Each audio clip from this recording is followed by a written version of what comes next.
بيس اوف هيفن كما يجب ان يكون الفطار. مساء الجمال، ولسه مكملين في سلسله المكتبه، ولسه ماسكين في العنصر الاساسي اللي هو البيض. النهارده هنعمل حاجه جميله جدا، مختلفه جدا، اغلبيه الاطفال بيحبوها، وفيها كل العناصر اللي ممكن تدي فوائد للطفل، اللي هي ايه؟ البانكيك. البانكيك ما احنا عارفين بنعمله ازاي، بالدقيق والبيض والفانيليا وتضربهم مع بعض وتحط شويه لبن. طب ازاي اجدد بقى من ده غير ان انا احط شويه توبينجز مختلفه؟ لا، في طريقه ان انا اخلي البانكيك يطلع بفليفرز مختلفه، البانكيك نفسها.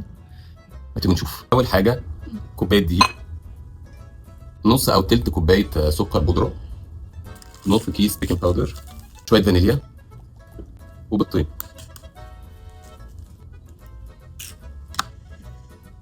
ونقلب ده كله مع بعض. طبعا هلاقيه كلكع كده هو، فانا هقعد اقلب فيه على قد ما اقدر، عشان بعد كده هاجي احط عليه اللبن، وهنفهم انا هعمل ايه في لقطه اللبن. بصوا يا جماعه، قعدنا نقلب لحد ما بقى شكلها عامل كده اهو. هاخده، هجيب بوله صغيره بقى واحط شويه منه فيه، وهجيب شويه لبن واحط. العادي ان انا بحط اللبن الساده او الفانيليا، وده طبيعي. بس اللي انا هعمله بقى جديد، ان انا مره هعمله بالفانيليا، ومره هعمله بالشوكولاته، ومره هعمله بالفراوله. فهتلاقي ان انت طلعت او انت طلعتي لاولادك 3 انواع بانكيكس ب3 فليفرز مختلفين، وفي السوق فليفرز ثانيه. عندك الكراميل، وعندكم الموز. فتلاقوا الكيك نفسها ليها طعم مختلف. فانت لو بتحب تحط عليها ميبل سيرب وتاكلها كده ساده يبقى تمام. حابب تحط عليها وات ايفر الانجريدينتس والتوبنجز اللي انت حاببها، تلاقيها ليها طعمه مختلفه. وهو ده اللي انا بقول لكم عليه، ان انتوا ممكن تاكلوا نفس الاكله باطعمه مختلفه. حركه بسيطه، غيرت اللبن، تبقى شويه لبن لحد ما نظبط بيه القوام، ونقعد نقلب. يعني حطينا اللبن وهو شويه لبن ونقلب. بصوا القوام بقى عامل ازاي. ندهن الطاسه بقى بشويه زيت، ندهنها كده كلها، ونبتدي نحط الخليط بتاعنا. انا مختار طاسه صغيره عشان تبقى مديه كده سمك للبانكيكايه وتطلع مقاسها بالظبط. نغطيها ونستنى عليها دقيقتين 3. خلونا نشيل الغطا. بصوا عامله فقيعه ازاي، شايفين البابلز اللي معموله؟ معنى كده انها بتتسوي من تحت. على طول اقوم ماسكها وقلبها. بصوا يا جماعه الشكل، بصوا الشكل، حاجه في منتهى الجمال، منتهى الجمال. تسيبها مفيش 30 ثانيه ونرفعها. على بال ما نرفعها نيجي نعمل بقى الفليفر التاني. يلا نشوف. نيجي دلوقتي نحط نفس الخليط اللي عملناه في الاول، نحط منه شويه عشان نعمل البانكيك التانية. المره دي بقى نعملها بايه؟ بلبن بالشوكولاته. نحط شويه لبن، وتحطوا الفليفر اللي عيالكم بيحبوه، اكتر فليفر عيالكم بيحبوه. نبتدي نقلب. بصوا الخليط بقى عامل ازاي، نفس الاولاني. تلاقيه اغمق طبعا عشان فيه شوكولاته، بس تمام. ما ننساش ندهن الطاسه بالزيت، ونحط الخليط برضه،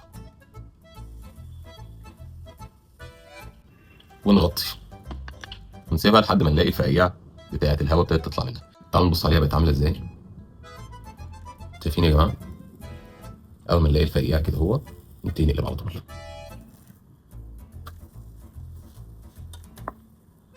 ما نزودش 30 ثانيه ونرفعها على طول عشان ما تتحرقش من تحت، لان هي اغلبيتها مستويه. نرفعها بقى من على النار. بصوا بصوا بصوا وشها، بصوا بصوا وشها وظهرها عاملين ازاي. بصوا الجمال والحلاوه. نعمل بقى تالت واخر واحده اهو. نحط اللبن بالفراوله، نقلب.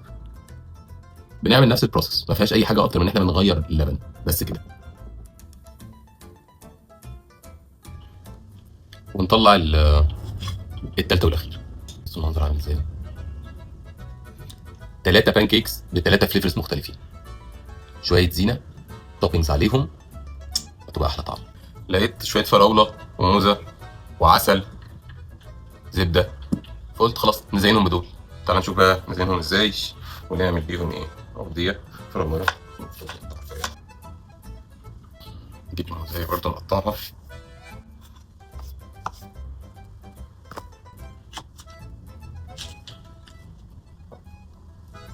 نحط قلبين زبده، نحط بقى عليهم يعني ميبل سيرب او عسل،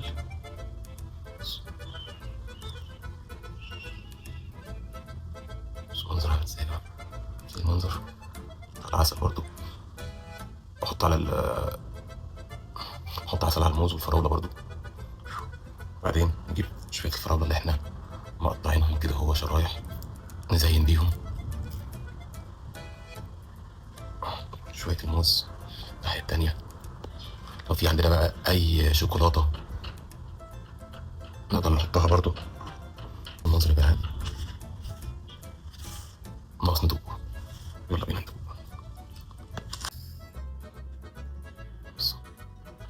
بص القطمة كده اهو. بيس اوف هيفن، كما يجب ان يكون الفطار. يا جماعه البان كيك مفيد جدا للاطفال. في دقيق، كاربز، في لبن، في بيض، تقدر تحط عليه عسل كمان، شويه فاكهه، فهيلثي بريكفاست فور يور كيدز. وبفليفرز مختلفه واغلبيه العيال بيحبوه. جربوه ومش هتندموا. مهم ان العيال ياكلوا وينبسطوا، واحنا كمان ناكل وننبسط. ما تنسوش تتابعوني على شيف تيشي. بالهنا وشيف تيشي. سلام.